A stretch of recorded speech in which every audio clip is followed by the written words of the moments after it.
Assalamualaikum warahmatullahi wabarakatuh. Kembali lagi di channel aku, Abdulmop. Nah, anak-anak, kali ini kita akan belajar mengenai proses menyelesaikan persoalan komputasi.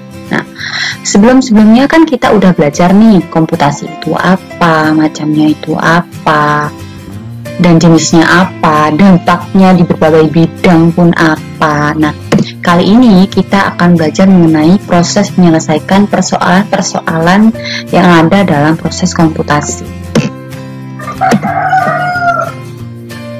Proses menyelesaikan persoalan komputasi. Sejarah komputasi modern berawal dari adanya perhitungan-perhitungan angka yang dilakukan manusia.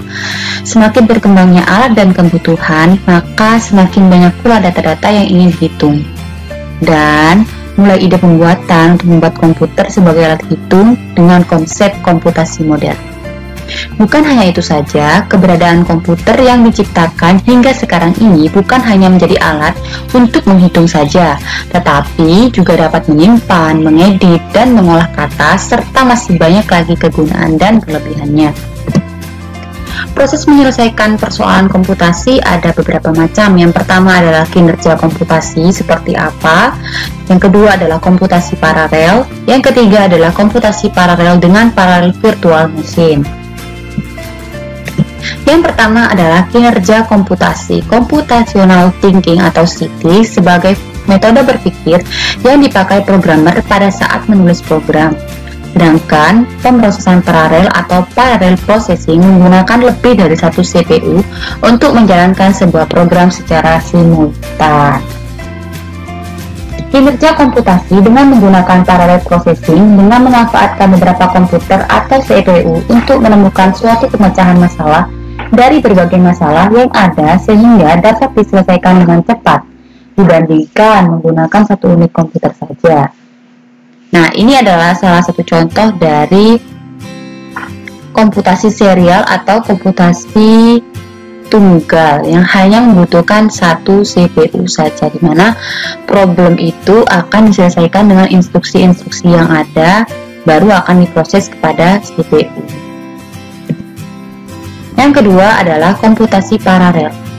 Komputasi paralel menjadi salah satu teknik untuk melakukan komputasi bersamaan dengan memanfaatkan beberapa komputer secara mandiri. Teknik pemrograman paralel pada komputer memberi peluang eksekusi perintah atau operasi secara bersamaan di dalam komputer menggunakan single prosesor atau prosesor tunggal maupun prosesor dengan mesin paralel CPU. Nah, ini adalah salah satu contohnya. Di sini ada beberapa problem 1, 2, 3. Nah, di sini instruksinya bermacam-macam dengan membutuhkan kira-kira lebih dari satu CPU untuk menyelesaikan permasalahan dari komputasi tersebut. Komputasi paralel yang pertama ditinjau dari tinjauan dasarnya. Yang pertama adalah crowd computation. Crowd computation adalah terdiri atas kumpulan proses yang sangat erat berhubungan dengan cara melakukan komputasi bagian-bagian yang berbeda dari workload. Nah, ini adalah salah satu contoh dari word searching. Ya, contohnya yang warna hijau.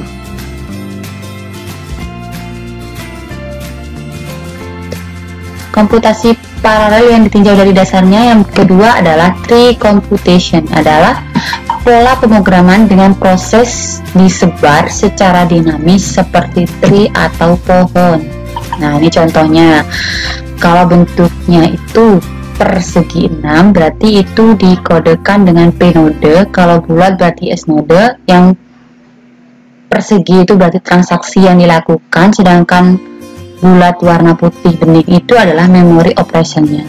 Nah, salah satu contohnya adalah di sini terbagi dari My Document. Di dalam My Document itu terdapat My Picture, My Music, dan struktur data. Nah, sedangkan di dalam struktur data pun akan ada beberapa macam-macam seperti pointer dan struktur, linked list, dan tree, dan lain sebagainya. Ini adalah salah satu contoh dari tree computation.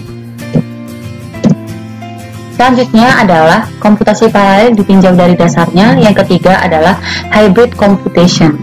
Hybrid computation adalah model komputasi kombinasi antara tree dan model crowd computation. Dampaknya adalah model ini memiliki struktur penyebaran proses yang lebih bebas dan kompleks. Nah, salah satunya adalah hybrid computation ini diterapkan dalam hybrid code, di mana hybrid code di sini perpaduan antara public code dan private code. Nah, ini salah satu contohnya. Teknik pembangunan komputasi algoritma paralel. Di sini ada 4. Yang pertama adalah paralelisme data, yang kedua adalah partisi data, yang keempat adalah algoritma relaksasi, dan yang keempat adalah paralelisme sinkron. Yang pertama adalah paralelisme data. Teknik paralelisme data merupakan teknik yang paling banyak digunakan dalam program paralel. Pada program sekuensial biasa, array dimanipulasi dengan mempergunakan perulangan bersyarat untuk mendapatkan hasil. Nah, nanti kalian akan belajar mengenai array itu apa, komputasi dan perulangan itu seperti apa. Nah, sebelumnya pas semester 1 itu kalian sudah belajar mengenai perulangan. Nah, di paralelisme di sini, di dalam data khususnya akan dibutuhkan array. Jadi nanti kalian akan belajar tentang array itu apa. Yang kedua adalah partisi data. Salah satu teknik khusus dari paralelisme data dengan data disebar ke dalam memori-memori lokal, multikomputer, dan sebuah proses paralel ditugaskan untuk mengoperasikan masing-masing bagian data. Proses tersebut harus terdapat dalam memori lokal yang sama dengan bagian data karena proses tersebut dapat mengakses data secara lokal. Yang ketiga adalah algoritma relaksasi. Setiap proses pada algoritma relaksasi tidak membutuhkan konsep sinkronisasi dan komunikasi antar proses. Walaupun prosesor mampu mengakses data yang sama, setiap prosesor dapat melakukan komputasi secara mandiri tanpa harus tergantung pada data yang dihasilkan oleh proses lain. Misalnya, algoritma perkalian matrik, pengurutan dengan menggunakan metode run sort, dan lain sebagainya.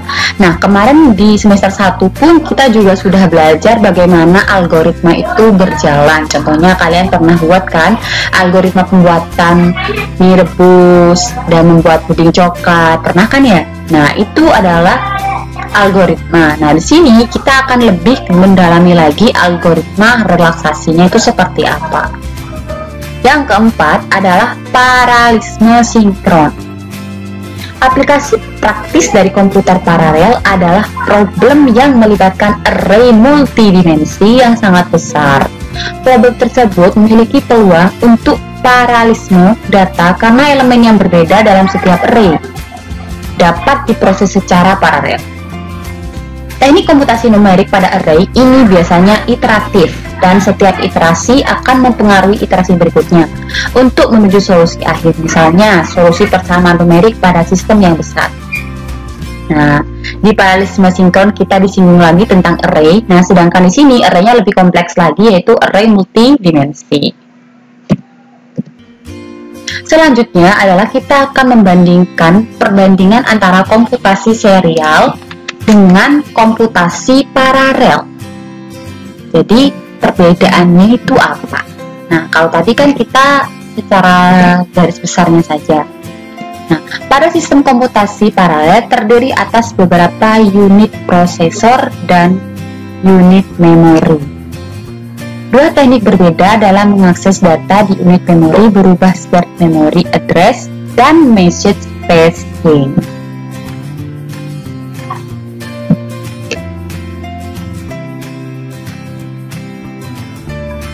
Untuk lebih memperjelas lebih dalam mengenai perbedaan komputasi tunggal atau serial atau menggunakan satu prosesor dengan komputasi paralel yang menggunakan beberapa prosesor, maka kita harus mengetahui terlebih dahulu pengertian mengenai model dari komputasi. Nah, di sini ada 4 model komputasi yang digunakan. Yang pertama adalah SISD atau Single Instruction Single Data. Adalah satu-satunya yang menggunakan arsitektur von Neumann. Ini dikarenakan pada model ini hanya digunakan satu prosesor saja. Oleh karena itu, model ini bisa dikatakan sebagai model untuk komputasi tunggal. Sedangkan ketiga model lainnya merupakan komputasi paralel yang menggunakan beberapa prosesor. Beberapa contoh komputer yang menggunakan model SISD adalah UNIVAC One, IBM 360, TDC 7600, Cray-1, dan PDP-1. Yang kedua adalah SIMD atau Single Instruction tapi Multiple Data. Menggunakan banyak prosesor dengan instruksi yang sama, namun setiap prosesor mengolah data yang berbeda. Sebagai contoh, kita ingin mencari angka 27 pada deretan angka yang terdiri dari 100 angka. Dan kita menggunakan 5 prosesor. Pada setiap prosesor, kita menggunakan algoritma atau perintah yang sama. Namun, data yang diproses berbeda. Misalnya, prosesor 1 mengolah dari deretan urutan pertama hingga urutan ke-20. Prosesor 2 mengolah data dari urutan 21 sampai urutan 40. Begitupun prosesor-prosesor lainnya. Beberapa contoh komputer yang menggunakan SIMD adalah ELIAC 4, MASPAR, Cray XMP, Cray WMP, Thinking Machine, CM2, dan Cell Processor atau GPU.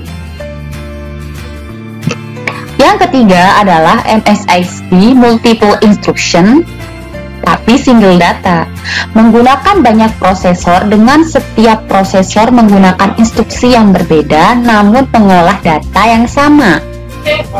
Hal ini merupakan kebalikan dari model SIMD. Untuk contohnya, kita bisa menggunakan kasus yang sama pada contoh model SIMD, namun cara penyelesaiannya yang berbeda. Pada MSISD, jika pada komputer pertama, kedua, ketiga, keempat, dan kelima sama-sama mengolah data dari urutan 1 sampai 100, namun algoritma yang digunakan untuk teknik pencariannya berbeda di setiap prosesor. Sampai saat ini belum ada komputer yang menggunakan model MISD. Yang keempat adalah MIMD atau Multiple Instruction dan juga Multiple Data, menggunakan banyak prosesor dengan setiap prosesor memiliki instruksi yang berbeda dan mengolah data yang berbeda. Namun, banyak komputer yang menggunakan model MIMD juga masukkan komponen untuk model SIMD. Beberapa komputer yang menggunakan model MIMD adalah IBM Power 5, HP atau Compaq, Alpha Server, Intel i32, AMD Opteron, Cray XT3, dan IBM BGL. Dari perbedaan kedua gambar di samping, dapat disimpulkan bahwa kinerja komputasi paralel lebih efektif dan dapat menghemat waktu untuk pemrosesan data yang banyak daripada komputasi tunggal. Dari penjelasan-penjelasan tadi, kita dapat mendapatkan jawaban mengapa dan kapan kita perlu menggunakan komputasi paralel. Jawabannya adalah karena komputasi paralel jauh lebih menghemat waktu dan sangat efektif ketika kita harus mengolah data dalam jumlah yang besar. Namun, keefektifan akan hilang ketika kita hanya mengolah data dalam jumlah yang kecil. Karena data dengan jumlah kecil atau sedikit lebih efektif jika kita menggunakan komputasi tunggal. Selanjutnya adalah komputasi paralel dengan paralel virtual machine.